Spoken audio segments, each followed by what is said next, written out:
Mbote lisusu bandeko balandi ya tokomo wapi ndenge tomesela kokuta na biso na bino esengo eza ngai ya komona bino nyosu oyo na benga bandimi oyo balandaka makamba malamu ya kotala mboka na biso ndenge kokende to wuti wapi tokomo wapi to kokenda pe wapi ba grande ligne ya mokolo mwa lelo bandeko bola na bokebi nyoso tu bangombe bamonani na territoire ya Madimba bangombe na bandeko toyebi wana babimi ba apparaître na Madimba eza wapi na Congo central bauti wapi bakombe Madimba na nzela nini yango tozo senga na bakonzi ya mboka Congo ANER DGM bandeko ya Congo central balingi ba expliquer biso na bokebi nyoso tu makambo yo yango tomonaka na nzela ya Bandundu kuna Grand Bandundu bangombe ba apparaître na bandeko na biso wana banyamulengi lelo kuna maseke comme le Pamba bangombe ba apparaître na territoire ya Madimba na Congo central bauti wapi bakoti pe na nzela nini bangombe ba apparaître na territoire ya Madimba Congo central na ko ya papa Ntseka azale de notable ya Congo central o alobelaka province na ye ba député tope bilenge ba papa mama o azolanda ngai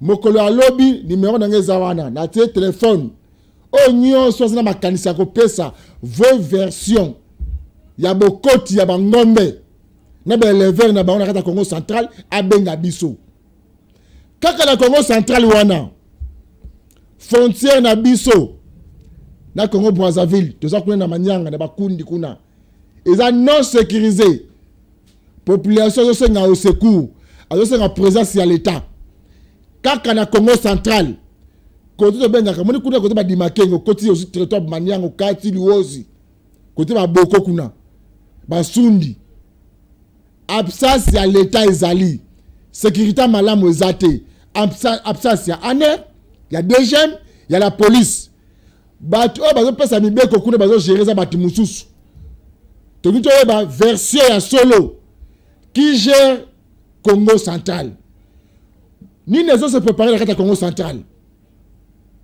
to boy to ka nungu e mena zila Bandundu o zo sema Nord Kivu et c'est dans Congo central na lobby wana za bongo mbela ba notable ya Congo central bangombe ba apparaître na Madimba ba uti wapi ba koti penzela nini frontière na biso kuna na sundi kuna na balari kuna na manyanga eza sécurisé te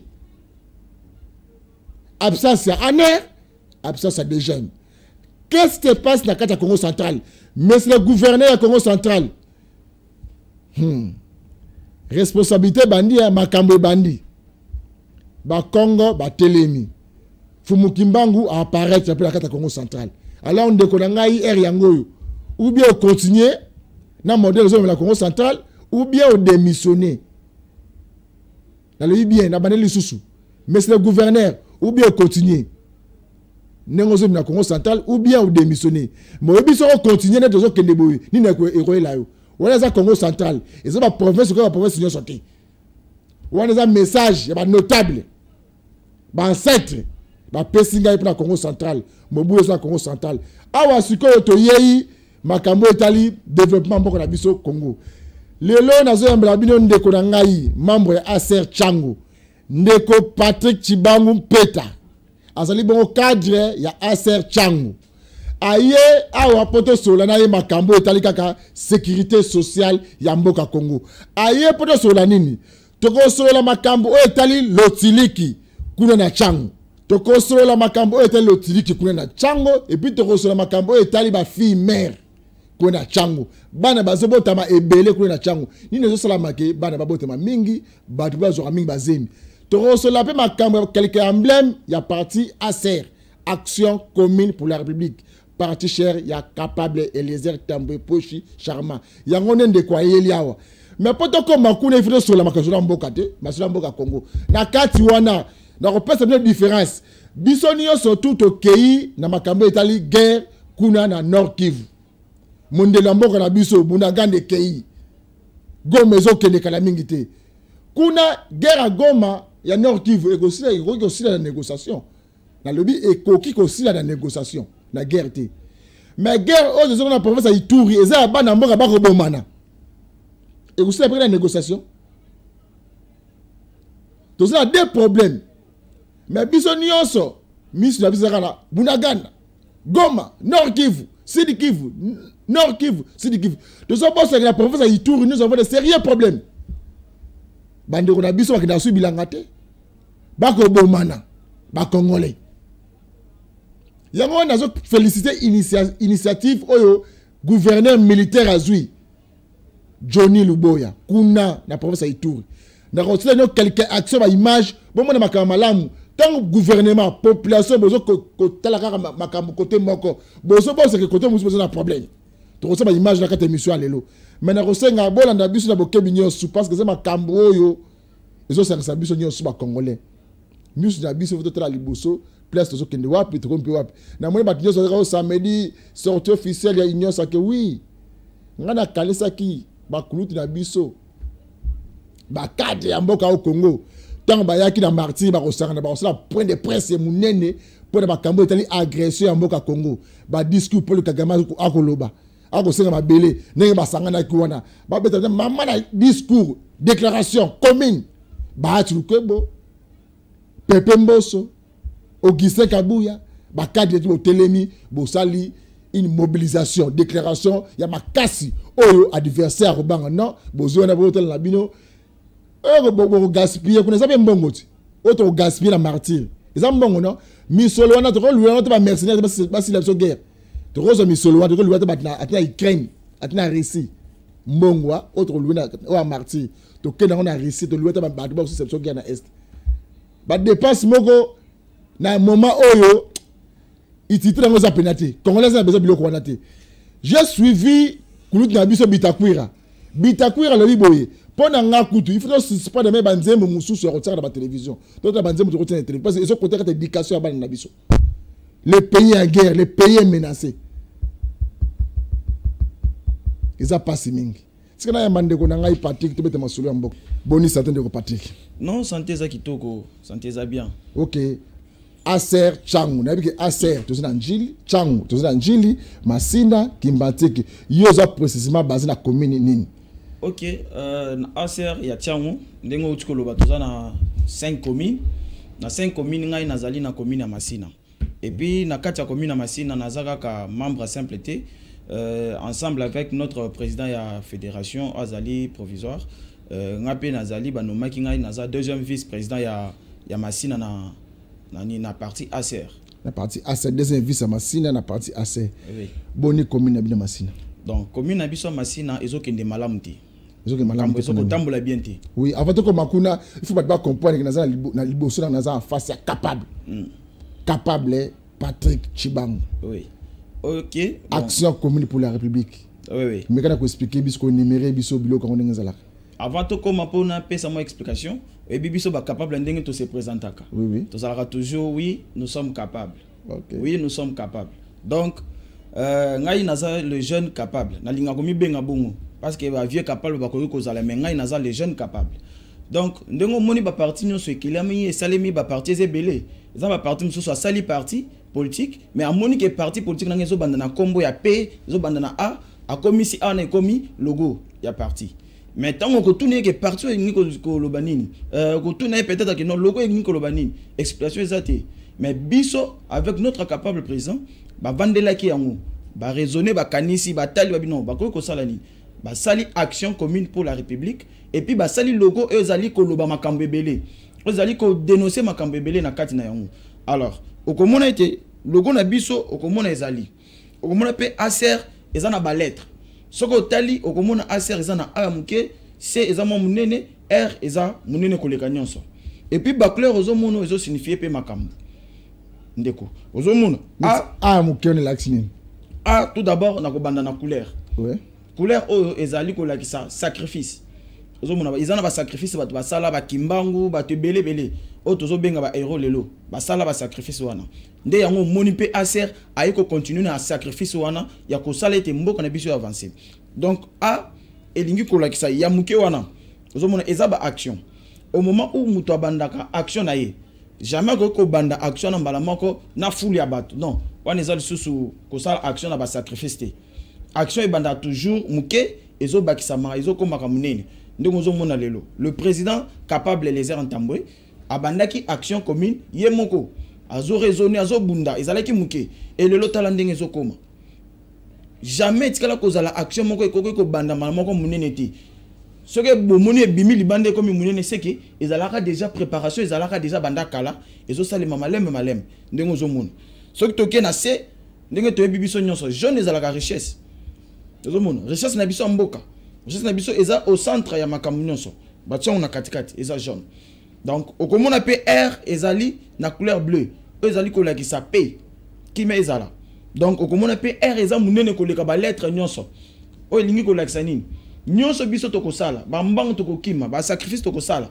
o nyonso tokosala lelo na ACR tokosala ka pona république mutu moko te aza munene ou bien aza koleka république donc toza si ma république nyonso tokosala eza pona ko appuyer république soko moni mutu mususu abimi alobi ke o ngai na kosala koleka république donc azo sala pouvoir na ndenge na ye OK ndeko nanga oza jeune non oui aza jeune oyebi ke politique na mboka Congo toza ba martyr rebelle bandeko ebele batika biso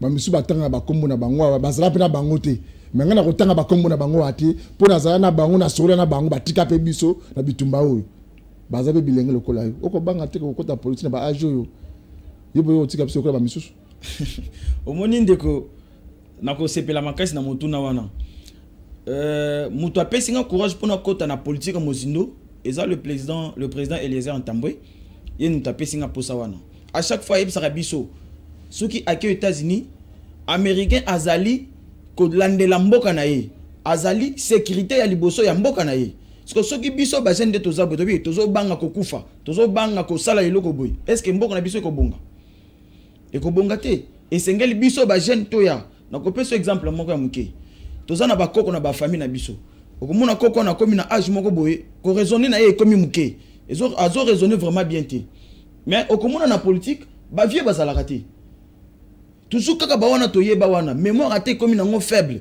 mais okomona ye asaka toujours na place wana azo changer te or esengeli jeune atelema ami kotsa mozindo lokola mémoire ezana makasi ezo raisonner à tout moment bazana besoin na 0R aye à se présenter à travailler donc moi je vais vous dire que non nakobanga te ko salela mboka na ngai et puis nakosala on andolinga mabete lokola baninga bazo sala parce que mon président Eliezer Ntambwe m'a dit faisons la politique autrement donc ACR azana lo lenge mususu ko sala politique pona ko boya ko simba o ezali ko bebisa mboka boloba nini ACR show boloba ACR show OK okobete suma muke bato ba comprendre na en face na un capable oui un leader ya ACR cham oui minga na lingaka place na tolobaka oui nous sommes capables oui nous sommes capables oui nous sommes unis oui nous sommes en action ACR oui nous sommes capables oui nous sommes unis oui nous sommes en action ACR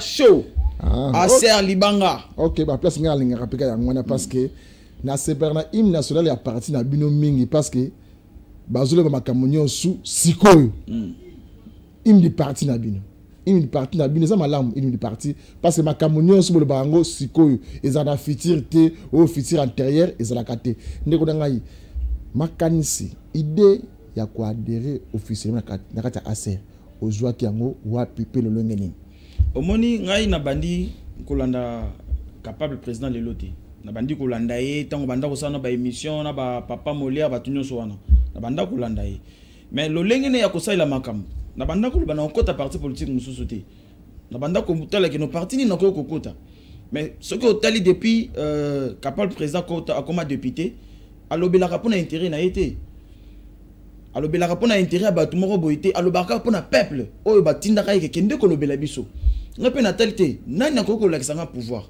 sotal premièrement notre président asimba makilate aboma pété aiba pété parce que ngai na ko kende ko kota na parti politique oyo baboma baiba ponga pena koma lolenge bango basala makam te esengeli ngai na luka parti politique oyo na ko sala o ba ko laksanga muyibite ba ko laksanga ko bomate mais ba ko lesa lo lengeni na kota musamboka e mata e kende liboso nde omoni na raisonner makamino sur natalité aser eza parti moko o ekoki ko sunga ngai et puis na kati na yango biso tozalaka na bolingo o wana oyo baninga bazaki no baza na posa ya pouvoir mais baza na nini na pouvoir ya bolingo te ozomona bango balingi pouvoir or que tant ozolinga pouvoir donc linga pouvoir okobosa na bato batindaki yo bavotaki yo on a député un député national attends on a 13 policiers 10 policiers maintenant place ba votailler insécurité paille oui yango nazo lobela bandeko na nga masina au monde tozabuyi à chaque fois na lobaka ka aser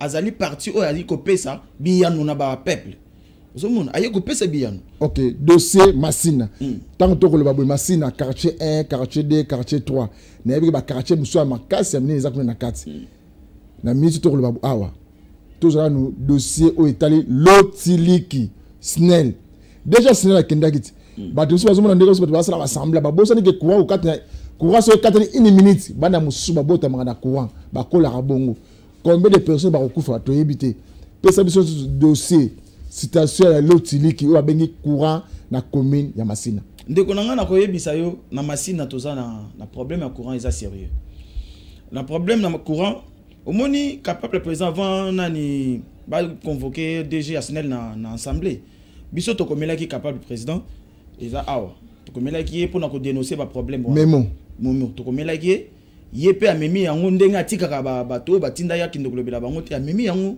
akenango tango komi kuna okomona na Massina tozali ko sala makambo tozana courant te mais insécurité comme ils sont sur makasi pona nini courant ezo zalati na yokaki DG Asnel a lobby na assemblée kuna ke non eza na service moko eza chargé pour la maintenance ya ba cabine mais so totali na yo awa na sana ba photo so totali na yo awa okomona ke non ba cabine wana eza mal entretenu donc basala kutu maintenance na ngoti okomona câble dénidé et puis eza na pembeni ya lupango ya bato et puis lupango wana eza clôturé en tôle papa tala makambo wana imaginez makambo wana ndenge câble wana ezalaka mbule beti maseko ko sala me bendi na tôle bato nyonso na lupango wana bakufi or Snell aza censé ko protéger ba abonné na ye parce que bango nde bapesaka ye mbongo parce que yo zo protéger ba abonné na te ozozela nani ya ko pesa osi mbongo ndeko na kati soto ngana yamba bata Snell la na yamba ba journalier o basala ka musala oyo wana za ko ndi forme sabotage moni déjà Snell oyo balongoli wana il faut poursuivre na justice parce que la plupart ya bato basala ka misala na ba cabine baza salarié te baza ba engagé te. Oui. Tant que tu n'as que cela, Moussa, malamu, tu es Congo, tu es Congolais, tu es bani malamu. Moussa a salaire té. Au quotidien que cela, Moussa, aux bien-être la population yosu. Alors cela, on malamu. Aux on charge n'a été déjà Snell. Aboya même qu'on engagé. Yende a zaka tête pour engager bande kwana, ba engager bangote. Ba photo sur l'accent oyo. Et ça bande se défendre, oui. Il faut défendre. Si tu défends, n'a bande qui Moussa kata mboka au Congo, ma muto mona. Snell eza kokufa na mal gestion ba gestionnaire gestion eza chaotique on va continuer on déconne parce que ça sonne mingi mona makambo oui ce que moni makambo ko mona kino ba câble eza dénidé ndeko ba poteau tozo ça ce sont des poteaux métalliques imaginez câble eza dénidé distance à mulayi boy et vandi wana et que mo pepeso ebeti tout na poteau pour et sali construit disjoncteur ekiti et puis dédé ngai naza ingénieur en télécommunication réseau informatique na travailler na bantenne azalaki chargé à maintenance na ndako sa ba maintenance biso azalaki ceux qui ba affecté na place wana il faut lukanda ko aux environs pour au sala musala no malamu mais tu verras que bato Snell bazu mutumo ba affecté mutavanda na mikondo mutavanda na quartier 1 mutavanda peut-être na lemba yende mutazo gérer cabine moko na quartier wana parce que bazu mwana moko peut-être atanga na peut-être aza il y a 4e des humanités ou 5e des humanités le rôle la salle électricité ba commission ndem ta komi ko sani ko sala ba dépannage wana a komi ko délaisser ko so sa donc avec mwana wana tema ba sala ka bongo okomona mwana na komi ko exiger surtout pesa ba 5000 francs ba 500 francs pour azon c'est la biso courant okomona na tongo ba ye ba lobi toza na courant te pas nezali singeza ko zigeza ko katana to sala ndenge ni pour courant ezonga oh non il faut bosomba câble or na Snell wana commune Massina na commune Massina or que na Snell wana charge ezali que non tant to futa facture to futa na ba dépannage na kati on ne peut pas payer deux fois le facture niveau Snell eza à 5000 francs pour bosomba câble à courant exacté parce que to bon bande Snell N'ayam donc ça intérim. Intérimaire, il y a déjà Snell. Yoka Sony dimension ya mboka na biso ya Congo. Snell était kaka courant ba libanda mboka. Bozona ba fati bozo libanda mboka. Mais bozo 500 francs, 5000 francs. Ya bonsa, ya bonsa. Ande ko ngai.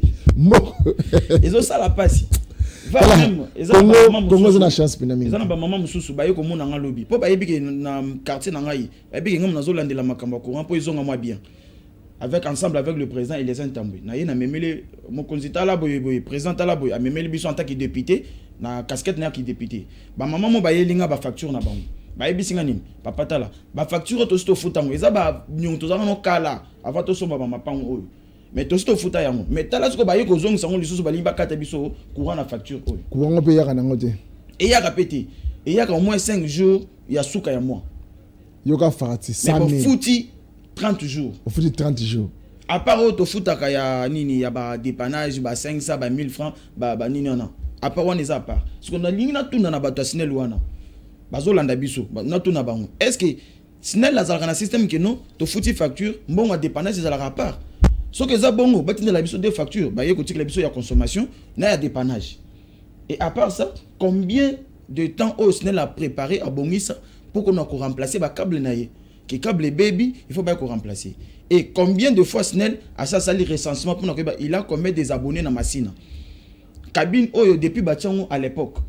Ba installer kayango. Est-ce que batiaki on a 10 000 personnes ba comme dans machine ou bien essayer déjà est débordé. Ceux qui va installer on a 10 000 mais les autres peut-être dans millions des habitants dans machine.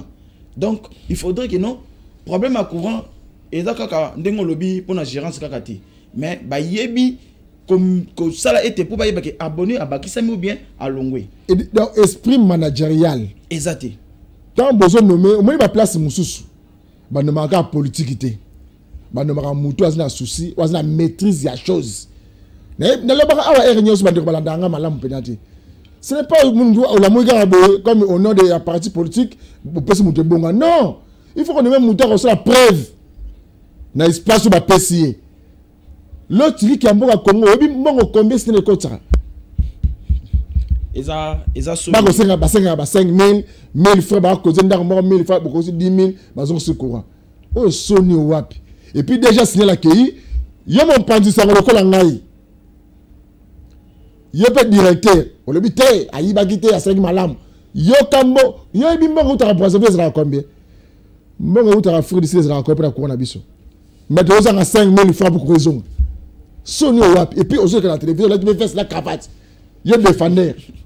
Sony. Nous on a bête bimisa biloko. Ba comprendre signal penez à niveau moko, il faut que l'on banana muto azali koloti na muto suka ba longona bangoni. Même à ba service wana musala na bangoni. Ba to service. Na ba de protest na bangote. Na good na tuna ka musala na bangoni. Imaginez bozol ba kiaza muto service bureau eza wana mais cabine eza na simane eza na couranté. Ayebi même pas ta que non départ au epesa wapi. Ba yebité. Na mi tunaka. Et puis na tunaka question toujours na mon ami tunaka mituna. Ni ne sala ka que non. Donc on a Gombe awa. Eza pasi. Na sala ka quelqu'un qui part na Gombe awa. Courant qui ndakate. Parce que ni ne sala que courant ya Gombe eza stable mais ya côté kuna lokola ba yebi ke tchangu baza un peu trop bande bakanisaka mais tchangu eza bongote. Nazo rassurer bino ke tchangu ba intellectuel bazali ba courageux ba ya ko sala musala na Gombe baza ba to tchangu. Ce qui ville existe aka, eza grâce à ba cité. Oui. Ville yango ba baza sousté. Ba la répéter. Le problème est que le courant ezali moteur moko ya développement. Nazo pesa exemple ndeko. Imaginez to za courant te. Soko ke na ba usine po basala iloko il faut courir ça. Ndeko tozo loba awa, il faut courir ça. So courir ça te faut topel ça groupe. Parce que mboka courir ça te. Donc to za na développement te. Et sengeli courant ezala po to za la développer parce que même temps to banda ko na quartier on parce que na quartier on na cause la au moins na ba 20 ans na. On a quartier ni. Quartier 3 Lokari. Quartier 3 Lokari. Quartier 3 Lokari. Référence aux années. Référence ceux qui osui kingasani avant comme kingasani au kiti na agence. Agence a permis. Agence a permis. Oui. Quand ici dans grande église ces derniers jours eza wana. Quartier wana. OK. Eza quartier Lokari. OK. Donc au komona ke quartier wana na koli wana. Nazali na ba maman moto ndo benga bango ba maman munene, maman muziki. Bazali côté kabaji. Tozo sombela wana tozo kende classe. Mais lelo na quartier na pozo kumaya malili. Ozo jus ya mali sucré mon paye au talo na ndok. Il faut otambola. Faut tambola. Donc, bako pesa biso valeur en dengeni. Ok, tout ça, kaka na mboka moko, Kinshasa kaka. Mais au moins une partie courir zopela. Même toujours dans le quartier le Kariwana. Au moins côté qu'on a courir zopela. Et zopela tuni au courant louf. Et où tu vois? Autant courant louf wana et zala kaka wana. Na mitu na et où ta louf et boy. Non. Eza passe mingi. Même si on remonte aux jeux de commune à Kisenso. Ça Dalemi de cela que Kisenso en a courant. Commune à Makala, ça Dalemi. Aux yeux Bumbu, ça Dalemi. Il y a pas de compagnie sur Kenda. Snell yemoko à sa campagne à projet à Batu. Projet à Sadelemi wana. Bandeko oya ba koli na Makala, Selemba ou Kisenso ba iba poto mon na minda wana. Sadelemi, ce n'est pas la Snell. Snell wale faut faire leur na misu ya solo sote ba mbongo ekendaka wapi. Oye kota na kata Snell. Ngai na sana likanisi. Vous voyez, avec IGF, on moni que non bato bazo banga mo ko yiba ko diminuer na mboka na biso. Moi muke bazo kanga ka bango. Et moi na lingi na en tant que jeune, na lingi na tia structure moko na ba jeune. Jeune nazolo bakaka jeune au hasard na 30 ans, 40 ans non, nazolo ba jeune papa ou mais aux esprit à jeunesse. Que non? To lancer structure moko. Structure on a to kotia ngo eza structure eza inspection générale, il y a suivi, il y a travaux publics. Il y a des travaux publics. Parce que ceux qui sont obligés de la privé, ils ont intéressé bisoté. Ngai souci na ngezali poto bongisa mboka. Moi j'ai les jeunes au bazali na volontaire ko sala yango. Que non to lancer et loko wana biso to zo bisika balo ba que sinon la sala musala ba contacter biso et nous envoyons ba tuna biso ba ki wana sur place. Bazo landela. Et moi je sais que comment ndenge na ko sala po ba tuna ngai ba yeba ki non musala zo kende malam to landela bango. Parce que ceux qui suivaient Zate Moussala, c'est lié mon qui a mis le Missala naïe, allez, eux bimi, câble à 500 mètres, on va remplacer.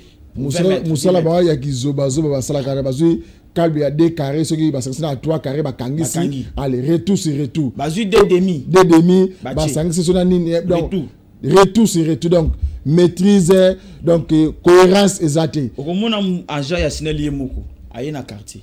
Azana capacité ko kata bino nyoso courant po atinde la bato moko boy na ko moko boy po parce que bazo salela courant wana bazo teka soki match ezali ba kata biso ba courant na ba terrasse oui machine à fufu oui ba machine à fufu ezali mais na côté li bato machine à fufu te bango pe ba ya ko lele pa na ngai pesi muto asinel kumbongo boy atela bango courant mais azu mbongo wana akei tout la musi azaza akei to bongo ne comme chef cop et comme nyoso comme na cop na ta Congo. Nous avons Amos Ruba qui est la province de Ituri. Tu es la province de Ituri, tout le monde a Makambozo, Karamboka Congo, Bozo, Kamakambounde, Konangazo, Loba, Makamutali, l'autre, c'est Snell. 5 000 francs congolais. Moins de 2 $. Ma pétage. Donc, Snell pour faire Aya, bradage. Kabine, 5 000 francs congolais. Sony, Pemawa. Na passe. Donc, Bokechu, Hermo, tu peux essayer de faire au Congo. Tu connais la province de Ituri, bon comprendre ce que le bisonnier surtout, tu autres la Nord Kivu. Tu as boss na Ituri, ba Kadeko, ils étaient ba Congolais, ba Zobomana. Tu as senga na ba tout batika Minduki, ba Zonga, ba ya, mosala au gouverneur Johnny, lubo ya ko sala sikoyo kuna na Ituri. Autres senga ba Congomani, ba ministre, ba député. Bon, ce niveau de province n'a pas été Kobomana et Sila. Bon, tu as quelques réalisations. Il y a gouverneur militaire, il y a province Ituri. Dans sa mission d'imposer et restaurer l'autorité de l'État sur l'ensemble de l'Ituri, le FARDC intensifie des opérations contre les groupes armés locaux qui s'attaquent aux populations civiles dans certains coins dans le territoire de Djougou. Sur instruction du commandant des opérations militaires en Ituri, le lieutenant-général Luboyanka Johnny vient de dépêcher dans la région de Kilomungwalu le général Boni Matiti, une mission purement opérationnelle en vue de rassurer la population de cette région. Ceci témoigne l'engagement et la détermination de FARDC d'en finir complètement avec ces hors-la-loi hostiles au programme de désarmement et de mobilisation, car c'est l'unique moyen pour se sauver de la puissance des filles de l'armée nationale, renchérit cet officier de l'armée, le lieutenant Gilles Ngongo, porte-parole de FARDC en Ituri, qui donne les comptes rendus de la réunion du comité provincial de sécurité. Par devoir de redevabilité, le comité provincial de sécurité, sous le leadership de l'autorité provinciale, le lieutenant-général Luboya Kashama Johnny, Des mesures drastiques, conséquentes à la situation sécuritaire et opérationnelle adoptées consistent à contraindre les groupes armés à déposer les armes et à cesser avec les hostilités. Actuellement, caractérisées par les attaques et représailles de groupes armés sur la population civile innocente, d'une part, et d'autre part, à protéger et sécuriser cette dernière et leurs biens dans la région. Pour l'instant, la situation demeure sous contrôle et maîtrisée par les forces armées et la population appelée à la vigilance, ainsi que d'évacuer librement à leurs occupations, sans moindre crainte.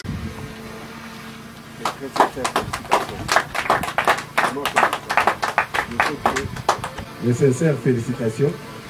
Je sais que vous avez été parmi les premiers. Quand personne ne croyait au processus, vous êtes venus chez nous, vous avez exprimé le désir de rendre les armes. Et depuis ce temps-là, vous n'avez pas changé. Félicitations. Après plus d'une année d'attente, le programme de désarmement et de mobilisation annonce déjà ses couleurs. À Ituri, 120 éléments ici de groupes armés Codeco et FPIC ont répondu présents à la main tendue du chef de l'État, Félix Antoine Tshisekedi Tshilombo, en vue de participer aux efforts de la paix et de la stabilité de cette province. Plus de 20 000 miliciens sont attendus tout au long de ce processus pour le bien-être de la population de l'Ituri, a dit le colonel magistrat Pierre Gide Bossalé, coordonnateur adjoint en charge des questions techniques et opérationnelles du pays de DERCES. On a sur le site une centaine de gens, les ex-combattants qui sont venus principalement d'ici, du territoire du Roumou. On espère qu'à partir de ce geste, ceux qui hésitent encore, ceux qui sont encore réticents, vont comprendre qu'il est temps de venir à la paix et de rejoindre les autres. Et on a suffisamment d'infrastructures pour les accueillir. Parlant au nom du vice-premier ministre et ministre de la Défense nationale et des anciens combattants, le gouverneur militaire de l'Ituri, le lieutenant-général Luboyanka Chomodjouni, a interpellé la conscience collective des Ituriens au pardon sincère, le vivre ensemble, avant d'inviter certains miliciens réfractaires à rejoindre ces programmes. Donnez la paix à ces enfants, donnez l'avenir, chers leaders, donnez la paix à vos enfants. Ces enfants-là ne peuvent pas se tuer s'ils savent qu'ils ont des parents qui peuvent, n'est-ce pas, leur demander d'arrêter. Est-ce qu'à un certain moment, on ne peut pas dire on arrête? Donc venez ici, avec les moyens que nous aurons. Yamingi Kidogo, venez ici. Mais montrez que vous aimez la paix. Pour la notabilité locale, le lancement de ce programme constitue un espoir pour la paix en Ituri. Sincèrement, nous sommes ceux-là qui nous réjouissons de voir que là, le soleil est en train de vouloir apparaître et que cette luminosité va effectivement donner la paix et la paix tant attendue par les fils et filles de l'Ituri. Pour s'assurer de la prise en charge holistique des ex-combattants, le gouvernement militaire a eu droit à une visite guidée des installations de ces sites. Pour l'instant, place à la paix.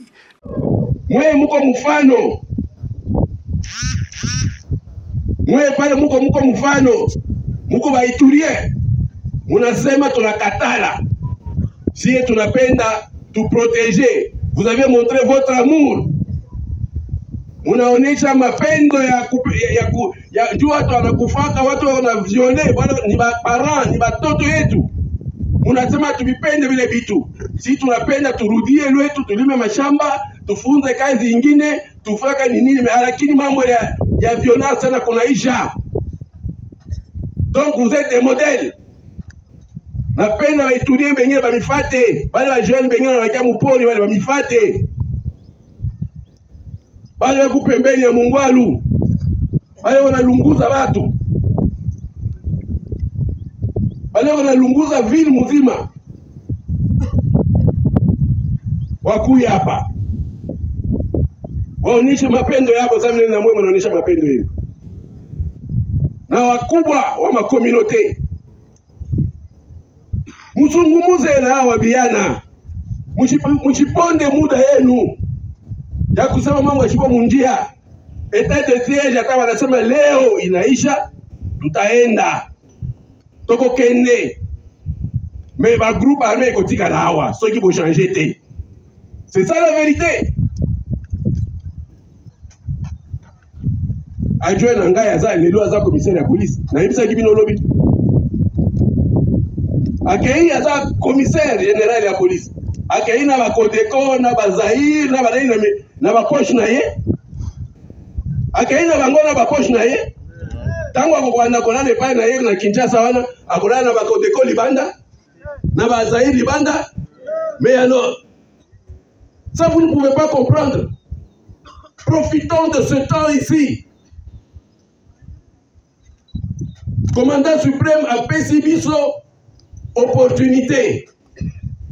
Nason nyonso tozoyo katolobi kaka note totika kaka za bana na biso. Baza bana na biso totika. Mais pourquoi vous ne pouvez pas comprendre? Chers leaders de communauté, pourquoi vous ne pouvez pas parler à vos jeunes? Hakuna watu wengine wako Kasai, hakuna watu wako Katanga, hakuna watu wako Equateur, wanatoka pale leo, wanaua watu hapa, kisha wanarudia. Au hakuna watu wanatokea wa shetani, busiku, wanakuja hapa wanakuwa wanaua kisha wanarudia. Ni watoto yetu. Ni marafiki yetu. Donnez la paix à ces enfants. Donnez l'avenir, chers leaders. Donnez l'avenir à ces enfants. Donnez la paix à ces enfants. Donnez la paix à vos enfants. Donnez la paix à vos enfants. Ces enfants-là ne peuvent pas se tuer s'ils savent qu'ils ont des parents qui peuvent, n'est-ce pas, leur demander d'arrêter. Ils ne peuvent pas. Regardez comme ils sont là-bas. Ils ont quel âge? Ils ont quel âge? Qu'est-ce que ça nous fait de voir les jeunes comme ça, abandonnés à eux-mêmes, abandonnés dans la violence, ou abandonnés à la violence? Est-ce qu'à un certain moment, on ne peut pas dire on arrête? On pense qu'en quittant ici, en allant à Kinshasa, aller crier des choses, ni pas le état de siège, balifanya hivi, baliba hivi, balifanya hivi. Vous pensez que nous avons le temps même de nous occuper d'autres choses? Posez la question aux membres du comité de sécurité ici. Ils dorment combien d'heures par jour? Est-ce qu'ils peuvent penser même à une seule minute à faire autre chose que la sécurité?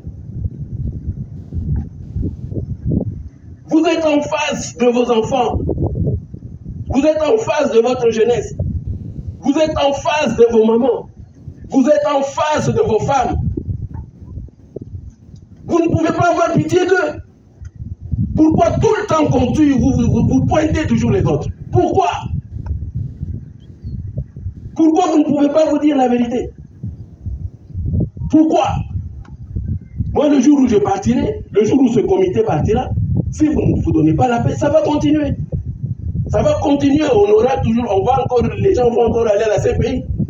Ça, c'est sûr. Et après, vous allez dire, ah non, ce n'est plus là. Non, c'est la CPI. Les CPI ne vont pas courir Shabbat. Parce que bon, maintenant, on a un mobile. On a un mobile, un état de siège. Un état de siège. On appelle les gens pour parler des problèmes de l'Itourie. Ah non, vous savez, c'est... Non, messieurs. Mes frères, s'il vous plaît, donnez la paix à ces enfants ici. Montrez-leur que vous, à votre âge aujourd'hui, si vous êtes à votre âge, c'est tout simplement parce qu'à un certain moment, vous avez vécu la paix. Donnez la paix à ces enfants aussi. Donnez la paix à vos enfants. Voilà le message que moi, je voulais vous donner. Donc, on a un peu dans Maloba, on a un salama, boloba kio état de siège et kosala musalate état de siège yango. Badozo tika minduki. Baza kopesa minduki pas gouverner. Badu pe misusu, ba territoire musu zeko occupé et za libéré na musala gouverneur militaire pour ne marquer ces années. Pour ngai nazali ko soutenir bango parce que zo mona baza un peu mboki zalaki occupé ndengo tukoloba mais ba libéré. Je pense que c'est grâce à la gouverneur militaire parce que ça un peu na moi stratégie à Bitumba. Alors pour ngai na ko appuyer bango mais basala ndenge musala malamu parce que biso na ASR biso na makamuna biso na parti na biso soko zo sala musala mabe ba ko dévaler yo lelo to ye biso ke no zo sala musala malamu mais lo biso sali mabe to ko benga na yo to tie muto ko sala musala. Donc to soutenir bango ceux qui bazo sala musala malamu mais so ba sali musala mabe to appuyer mabe na bango te. Ok, tozonguska kuna na Masina na pa na yo kuna na Chango commune ya Masina bande kuna boyoki réaction ndeko na ngai na ngena tsena ba image bon na makambo zo kapela province ya Ituri parce que biso nyoso tout ça toujours concentré na Nord Kivu to so bosa ni Ituri. Ok, na Ituri na Nord Kivu baza pe na même problème mais guerre ya Nord Kivu et qui considère la négociation et qui considère la négociation mais ya Ituri et considère la négociation té et considère na makambo susu ya ngone faut la deux côtés de petit côté de petit côté to pesi kote nyoso na kata Congo to lungi kimia na Congo nyoso tu ndeko nanga to longa makambalo tiliki dossier ya to ya ba fille mère ozo mata mingi na commune Masina ezali nini. Merci ndeko pona mutuna wana eloko wana ezali ko sala nga pasi nazolo bele loko juste pona ko réveiller conscience ya ba fille mère ebele bazo mimuna ke non ndenge aboti vie baby ebele bazo mimona ndenge aboti donc akoyo kotanga lisusu te parce que fille mère mususu akoza la boti na conscience na imoko mususu akoza la boti ayeba kité mususu aboti par violence ba violer azuize miasani aboti mais komona tellement ki aboti bongo ba parents mususu ba bandi ko sala bango ma pasi ko loba maloba mabe mais or fille mère ce qui tourne à bango ezo matalelo donc tozo tchepe makanisi ki non ba fazer pe bazo ba kisama parce que tant ozo bota mona za na papa te osala ka musala te maman mona na kokende wapi akoma fazer mais avant to bundisa kuluno to bundisa na balaba nous devons d'abord régulariser d'abord makambo ya ba fille mère les seigneurs to pesa bango pour ça mais ngai en tant que le jeune capable na Masina na quartier na ngai partout bisika batu bazo landa ngai na lingi na soutenir ba fille mère ostuni bona projet ni na likanisi nini na lingi na sangana na bango to travailler ensemble notre ezana mususu azana posa kotanga même possibilité zati ezana mususu azana posa ko sala formation possibilité zati mais biso to ko tala ndeko azana posa linga ko sala informatique linga ko sala coupe couture bon so yekoli musala na ko pesa ye ngana lingi na tele milande eloko on ya ba député bazo ya mikolo abimaka akendaka ayoko zonga lelo na ba 1000 francs apesa bango 1000 francs nazo tele mela yango ngana lingi na like so musala oyebi musala bandi ko sala parce que balobi la kisanga ndinga ko péché pour lobi nga mona sani na banda ko péché OK na peso 5000 na poko 5000 ko somba ta masangu susute parce que bilonyo seza ko mata mais soko zo sala musala zo mizo la 5000 na yo oyebi ndengi na ko gérer yango alors ndengi na ko soutenir bango ndeko na ko soutenir bango ko pesa bango formation ko tinda bango bisika bazo sala formation ko négocier na ba centre ba formation ba fille mère boyokola tekata mo charma na yo et comme côté que moi 5000 ba 3000 4000 au misale yo moko oteki avec bénéfice aux bomba aux opposants moyen ya kotanga aux moyen pe ya kobokola mona na malamu parce que ndenge ozo mona ba muso ba botana mobile oyo abotina oyo vie ya pasi azo souffrir mona na kobokola ndenge na linga tande ko oyo abanda ko zata charge mona ndeko ngo pe ko linga akoluka pe asuka kaka na bolingo te akoluka tikinde au-delà na au-delà na mona soki zeme koti akomi na bana mibale ba papa mibale différent. Ok, pesa numéro ya téléphone na yo oyo bana nyoso Masina so balingi babenga bayebi ke Masina baza de na molobeli na bango da bandeko na nga Masina ye ndeko na biso Patrick Chibangu donc Chibangu mpeta Patrick ye aza liboso na ngai alobi ye banda lela komi molobeli donc mwana mosala na action commune pour la babenga na kabana misade ya commune mwana mosala na bino ameme azo makambu na bino aya na itando ke a expliquer ba congolais na ba konzi ba comprendre pas si o ezali point na Masina pesa numéro de téléphone na oui bandeko na ngai numéro na ngai eza numéro WhatsApp ina yambaka mutu nyonso à tout moment numéro na ngai ezali plus 243 89 011 11 05 bandela 200 plus 243 89 011 1105 donc bobenga à tout moment boyelinga ba d'alliance na bino na koyamba partout bozali même vers fond parce que nayebi que le capable président na biso akendakati na suka ngana lingi capable président au moni à l'époque banda ko pesa ba personnes vivant avec handicap ndo pesa on valeur té mais lelo ba komi ko seka mais ngape na lingi ba fille mère bazo considérer on a mabota té avec moi to créer que valeur on ezonga donc tozonga sa valeur ya ba fille mère aux appels mobile à malamu bala yo apeso valeur aucune pas classe. OK, au moni chaîne la télévision to comment peut-on yo visiter pour la première fois. Au moni emplacement ndenge. En tout cas, ils en balanga liboso ko koma awa. Donc ndenge président capable à ça la musala avec qualité na comprendre ce que pena to comme un président toujours qualité et comme singa et singa et puis c'est ma première fois ba chaîne mususu ba yambo boité on sengo le kana kuna sala boy tout ba makambo belé mais ici ba yambi biso na lo lengi ya kindeko et là ici pena que non toza bandeko tozo kinde wapi. OK, pesa message ya souk ya moi souka ya leloté pour te bando yambo chaque fois sola na bona masina ma 3 minutes talisa bango projet na avenir na yo expliquer bango bien combo na yo ba comprendre que banda lelo ba ba ke molobeli na bango mona masina telemi akolobaka na combo na bango. Oui, bande kuna nganyo ya masina bomona ka masina ezaki eza village te eza mukete masina ezali na kati ya Kinshasa na lingi na yebisa bino nini bande kuna ngai mukolo ya lelo na leki na tokomi wapi pona kolobela makambo ya masina parce que eza komino nga na koli naza na projet mibale ya ko restaurer Sinel na masina Sinel fait à la stable na masina ya kolobela ba fille mère il faut baser belé na masina donc il faut bozongela classe ozongela activité ce que otanga ki déjà ozana eloko ko salati yaka to ko pesa to ko réveiller conscience na yo ozongela nzela o sala likambo nini ko sala pour o développer alors to ko senga na bino batu nyonso bozolanda nga siko bozala na masina bozala wapi bo contacter ngai to solola ensemble pour to bandenge ni to ko stabiliser to ya ba fille mère et diminuaka et matarate mais et diminuaka to zo rappeler que non abota ki boye na ba circonstance moko ya mabete. C'est un peu ça, mukolo lelo to lobela ki makambo wana. Merci.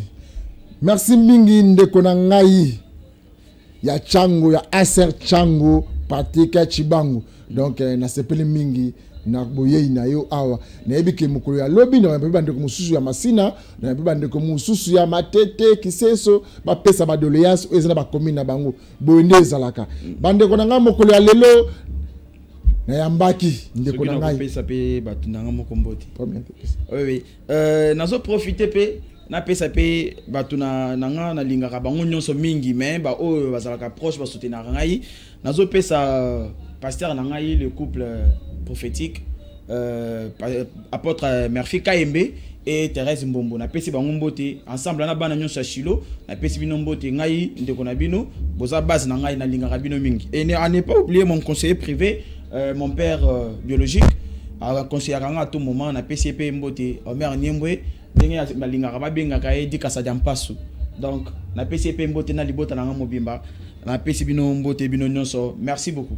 OK, merci mingi bandeko na ngai botu na bonde na Patrick Chibango aiki ko solo la ma solo ya mboka ba difficulté eza ko na commune masina makambo etay lotili ki courant ya masina ezali malamu te bako boade courant na 5000 francs ba fille mère atalisi ma kanisi na ye a solo lino atalisi ba défaut a PSP solution pour makambo wana ezala lisusu te a pesi numéro de téléphone na ye donc il y a comme canal ya solution ya commune masina mais na ba ina ko yambande ko na biso action commune pour la République de Patrick avant to yambande beti ma solo ya ba ngombe ba paraître na Congo central la province ya Congo central territoire ya Madimba ngombe comme Madimba ndenge nini monsieur le gouverneur numéro 1 ANR DGM Congo central bo expliquer biso ngombe alekila kisasa wate malamoko Madimba aleki nzela nini akomi kuna na nzela nini te ba vérité bo la pour le ba solo toza kuna na Congo central kuna na Luozi sécurisation ya frontière na biso na Brazzaville eza malamu te nyamu ezali aner ezate déjà mezate oh déjà na aner bango nde ba geraka mabele na mondelo mais à Congo central ba service les awapi kulutu na nga Jacques-Claude Mvomba yoko gérer assemblée provinciale ya Congo central tobi place to outi kulutu na biso Jacques-Claude Mvomba la muka Congo central les aravans jeté ni nezo le kakuna kata Congo central bangombe ba mona na Madimba ba uti wapi ba koti nzela nini ngombe le te mango sala na bandundu a te mango sala ti na bandundu ngombe te mango sala na bandundu ti lelo nous avons besoin de solution kimia na mboka na biso Congo to lingi mobulu te na Congo central na yobu ko sabine ba l'émission OK na moni retour le vrai retour en personne ya Fumu Kimbangu na Congo central. Alors moto to ko blaquer mitali tatanza me mokeli ya komona to suki apona mokolo malelo tikate kimia kolonzambe ezala na maboti na biso amasubaki na senga raso na semission faut enchaîner la ngai nzembo pas de complexe ya bokechi premier.